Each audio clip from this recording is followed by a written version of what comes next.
Today is May the 22nd, 2023, and it's my birthday. So of course I'm celebrating. But I have a good reason to celebrate. And it's because I am about to expose the sham defense of Ann Taylor, as well as the conspiracy that Ann Taylor has entered into with the Moscow PD as well as the Moscow prosecutor. I have direct evidence to support what I am saying.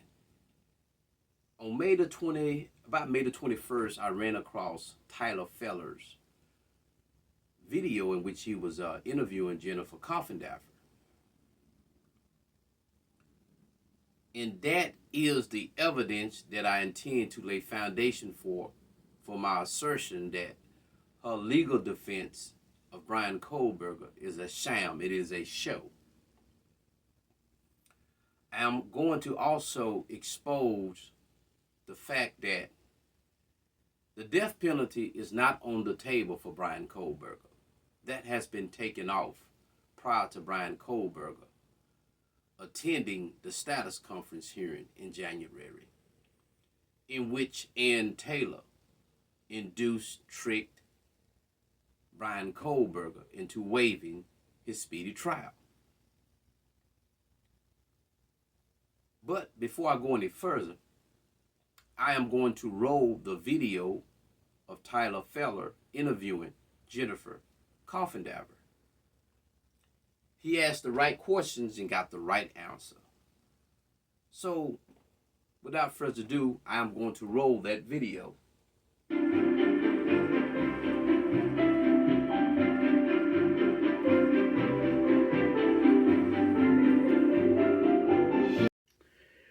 One of the things that I would like you to go a little more in detail on too is that, and you've mentioned it already, but I'd like to hear more, just the fullness of your thought. You're talking about how the defense likely erred in waiving the speedy trial. And that's really important because it's something that I think they'll look back on and probably regret. I do too. So let me say why I say this. Let me give a little bit of background. When somebody is charged, there's only three ways you can be charged. You can be charged by information, and that's usually where the attorneys agree it's a white-collar case. Typically, the agent or officer will write it all down. They'll give it to the prosecutor. The prosecutor will create what they call an information. They give it to the opposing lawyer. Everybody agrees on when the white-collar criminal will come in and be arrested, so to speak. So those are situations that are friendly. They're not surprised. They're working with each other, the attorneys. That's rare. The second way is much more prominent, and that's an indictment. And that's where, as I mentioned, these grand juries are convened and an agent or an officer has this case and they're presenting evidence as they have it to the grand jury. The third method is how Brian Kohlberg was charged, which was by criminal complaint. And a complaint is basically where an officer, we've all read the PCA a million times, where he writes out the evidence in his words based on everything he's looked at. Well, whenever you're charged this way, it would be unfair for that officer to control Brian Kohlberg being in jail for 2 years while trial waits.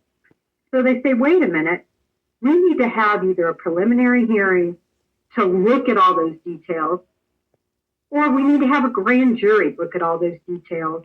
And that is what gives the stamp of probable cause so that a trial can be scheduled and held.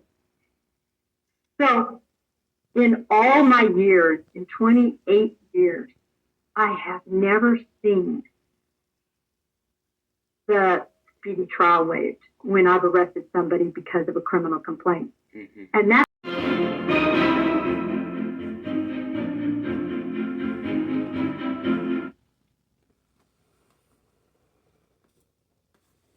You heard it from Jennifer Coffindaffer. In all her 28 years, she had never seen a defendant or a defense waive a right to a speedy trial based on a complaint by a police officer. Let that sink into your head. Now, this brings me to the question, why would Ann Taylor induce, trick Brian Kohlberg into waiving a speedy trial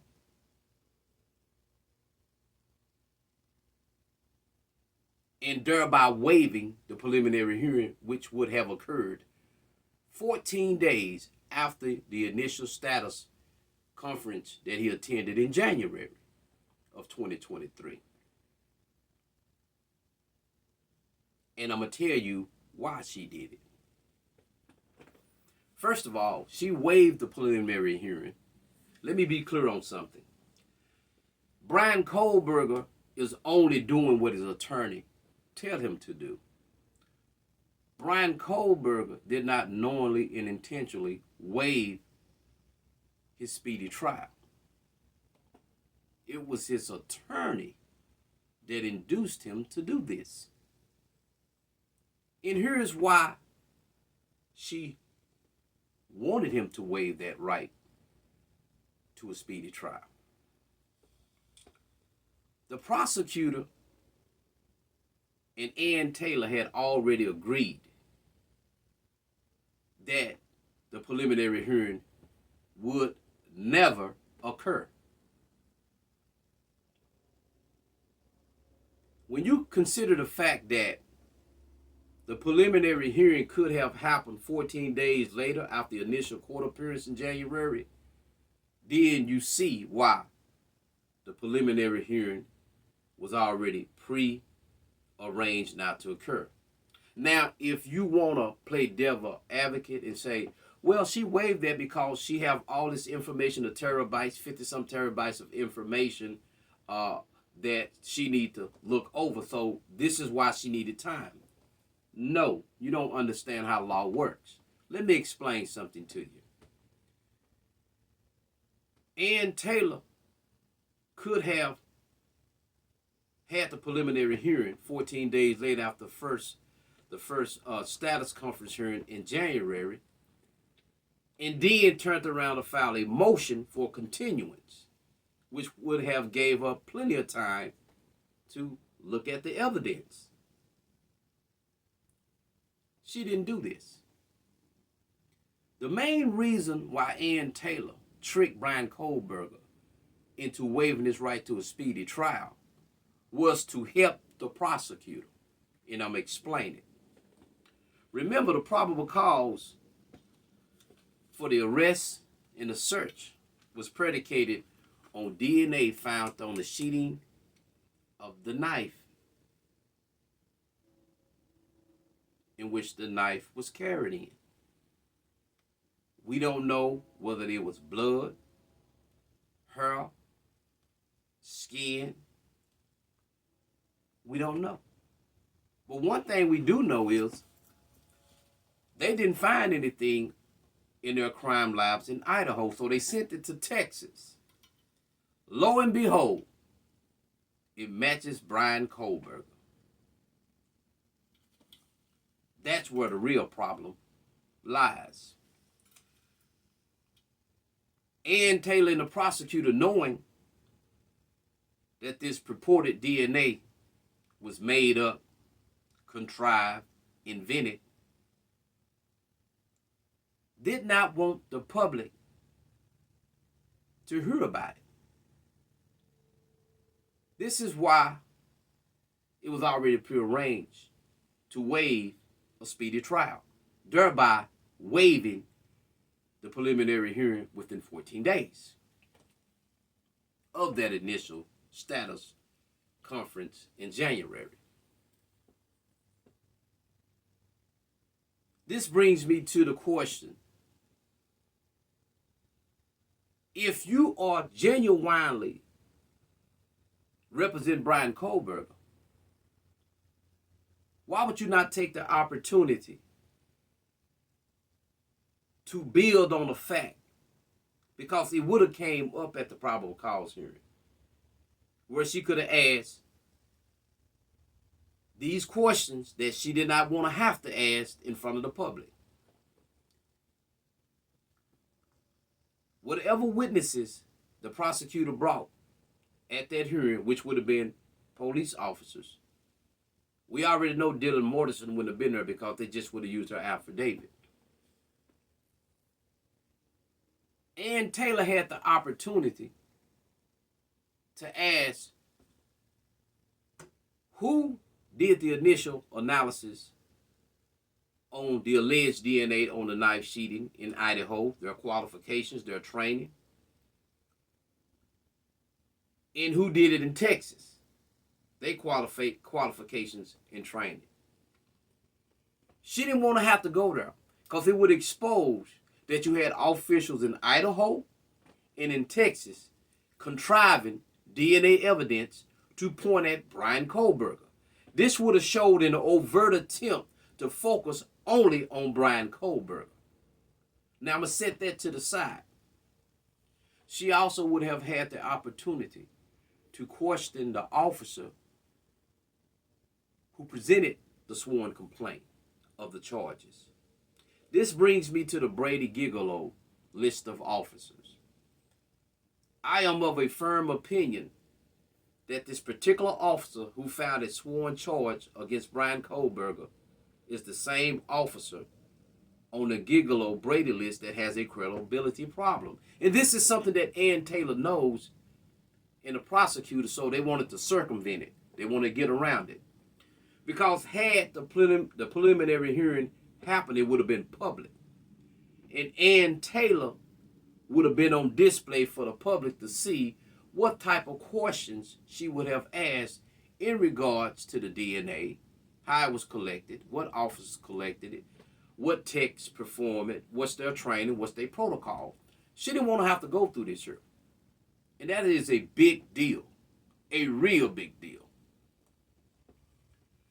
So, another reason why the preliminary hearing was already prearranged not to happen was because the prosecutor approached Ann Taylor and said, look, you get him to waive the speedy trial, we will keep a plea bargain open, and we will waive the death penalty. The death penalty is not on the table. The state of Idaho is not seeking a death penalty. They making the public believe that's on the table. That's off the table. That is the only way you would waive a preliminary hearing. But in this instance, the waiver of the speedy trial is so nefarious that Brian Kohlberg's whole defense is already prearranged. Ann Taylor has already took the payout. Ann Taylor's making $200 an hour, $8,000 a week. So of course, she want to prolong the court proceeding. The longer the court proceeding, the longer the bank account will look. So as you can see, when you look at it, the gag order, Ann Taylor fighting the gag order, pretending she wants things to be public. Well, the preliminary hearing was your opportunity to make it public. See, her actions is inconsistent with a public hearing. This brings me to the fact that once she waived the speedy trial, got Brian Kohlberg, tricked Brian Kohlberg to waive the speedy trial, this set the stage for this charade of the prosecutors not giving me the evidence of what we requested. All that is a charade. She already know the evidence. This is why she waived the preliminary hearing. Of course, there is other evidence, but the main evidence that would have allowed Brian Kohlberg to walk on the day of the preliminary examination would have been the knife sheeting, the knife sheeting DNA, because it would have been discounted. You remove that and just keep Dylan Mortensen's so-called eyewitness account, in which she never said was Brian Kohlberg. She just described somebody. he would have walked that day. Brian Kohlberg, lawyer, knew that. Ann Taylor knew that. The DA knew that. The Moscow PD knew that. And the magistrate knew that. This is why it was predetermined not to happen. They indicted Brian Kohlberg in late May of this month. Do you see? Had they not waived it, it would have happened 14 days after the initial court appearance. It would have happened in January. So, if Moscow PD had sufficient evidence excluding the knife sheeting, which they didn't, why would Ann Taylor not take that opportunity to expose the corruption of the Moscow PD, the prosecuting attorney, and the crime labs in Idaho, Moscow, as well as Texas? Do you see where this is going? She would had to put the so-called DNA experts that ran the crime, that did the crime labs on the DNA sheet. She would have to expose that they was working in conjunction with Idaho police and prosecutor to plant evidence on Brian Kohlberg. So I'm not surprised that it didn't occur. Lo and behold, Brian Kohlberg is indicted. No need for a preliminary hearing. How convenient. So as you can see, there have already been talks about a plea bargain with Brian Kohlberg. I don't expect this case to go to trial because Ann Taylor would have to ask some hard questions that would expose the state police of Idaho, Moscow, and the state prosecuting attorney.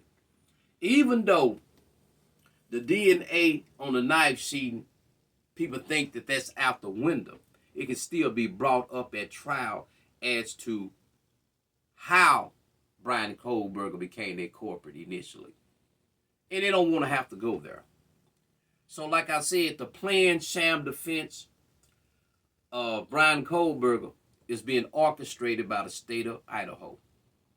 So if you just really look at the fact that everything that the news reporters' inside information from the police department came from a source of the Moscow PD to create a narrative.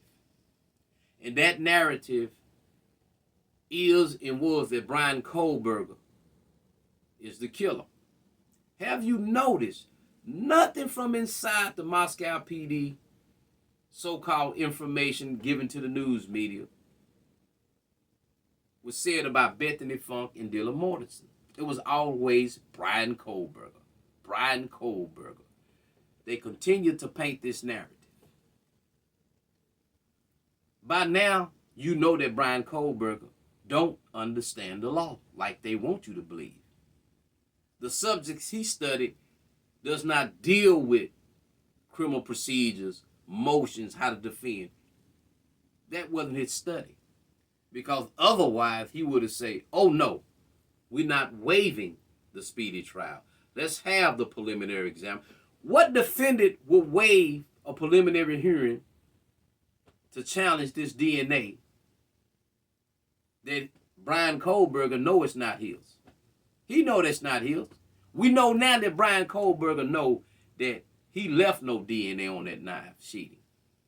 So why would his attorney not want to hammer in on this issue? Because she's a plant. She's working with the state of Idaho to convict Brian Kohlberg.